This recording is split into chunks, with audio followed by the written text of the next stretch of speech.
இன்றைய தினம் மல்லாவி பிரதேசத்தில் உள்ள கரம்புள்ளியான், அதாவது மாந்தை கிழக்கு பிரதேசத்தில் உள்ள கரம்புள்ளியான் என்ற இடத்திலே பாரிய ஒரு குடிநீர் விநியோக திட்டம் ஒன்றை தொடர்ந்து நடத்தி செல்வதற்கான பூர்வாங்க கள விஜயம் இன்றைய தினம் வீடமைப்பு நிர்மாணத்துறை மற்றும் குடிநீர் வழங்கல் அமைச்சர் விஜயம் செய்திருந்தார். அந்த வகையிலே மிக விரைவாக கிட்டத்தட்ட இன்னொரு ஒரு மாத காலப்பகுதியிலே இந்த குடிநீர் விநியோக திட்டத்தின் ஊடாக மாந்தை கிழக்கு மற்றும் துணுக்காய் பிரதேசங்களைச் சேர்ந்த மக்களுக்கான குடிநீர் முழுமையாக வழங்கக்கூடிய வகையிலே இந்த திட்டம் அமைந்திருக்கின்றது.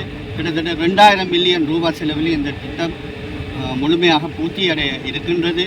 வர இருக்கின்ற ஒரு மாத காலப்பகுதியிலே இவர்களுக்கான குடிநீரை விநியோகிக்கக்கூடியதாக இருக்கும்.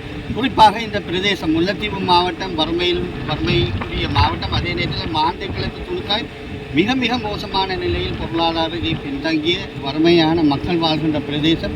இந்த மக்களின் பிரதான கோரிக்கையாக இருந்த குடிநீர் விநியோக பிரச்சனை இதன் மூலமாக முழுமையாக தீர்த்து வைக்கக்கூடியதாக இருக்கும். கிட்டத்தட்ட 6000க்கும் மேற்பட்ட குடும்பத்தினர் இதன் மூலமாக பயன்பெறக்கூடியதாக இருக்கும்.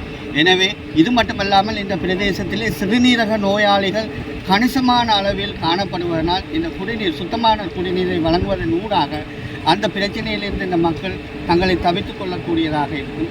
எமது தேசிய மக்கள் சக்தி அரசாங்கத்தை பொறுத்தவரையிலே வர இருக்கின்ற வருடம் குடிநீர் மற்றும் கழிவகற்றல் இந்த 2 விடயங்களுக்கும் முக்கியத்துவம் வழங்க இருக்கின்றோம்.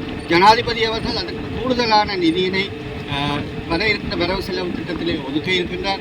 எனவே இந்த பிரதேசத்தில் பாரிய பிரச்சனையாக இருக்கின்ற இந்த குடிநீர் பிரச்சனை இந்த திட்டத்தின் மூலமாக முழுமையாக நிவர்த்தி செய்யப்படும். எனவே மக்களுடைய அரசாங்கம் என்ற ரீதியில் தொடர்ச்சியாக இந்த குடிநீர் விநியோகத்தை வடக்கு மாகாணத்தில் முழுமையாக நிவர்த்தி செய்வதற்குரிய திட்டங்களை விரைவுபடுத்த